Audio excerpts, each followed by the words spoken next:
Calendar है,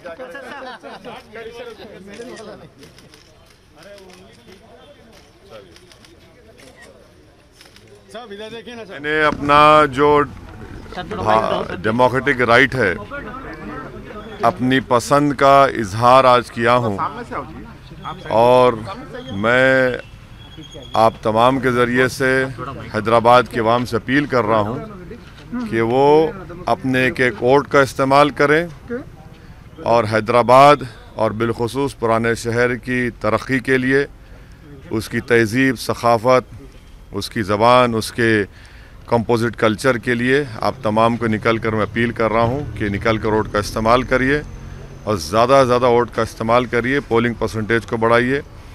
पूरा यहाँ पर इंतज़ाम इलेक्शन कमीशन की तरफ से किया गया है। सोशल डिस्टेंसिंग का लिहाज रखा गया। हम उम्मीद करते हैं कि शाम 6 बजे तक हर हैदराबाद की वोटर राय दहिंदे निकल कर अपने के वोट का इस्तेमाल करेंगे और इस जमहूरियत को और मजबूत करेंगे और उसको कामयाब करेंगे। हाँ, 45% के आसपास पोलिंग लास्ट टाइम हुई थी, पोलिंग बहुत कम हुई है। हाँ, तो आपकी बात बिल्कुल सही है। ये मैं इसलिए अपील कर रहा हूँ कि प्लीज़ आप लोग निकल कर अपने वोट का इस्तेमाल करिए और पोलिंग परसेंटेज बढ़ना बेहद ज़रूरी है। उमूमन ये देखा जा रहा है कि पूरे मुल्क में जो शहरी इलाके, अर्बन एरियाज़ हैं, वहाँ पर पोलिंग परसेंटेज कम हो रहा है। तो इसलिए हम आवाम से, जनता से, राय दहिंदगान से अपील कर रहे हैं कि आधे घंटा भी नहीं लगेगा, आपको निकलिए, अपने के वोट का इस्तेमाल करिए।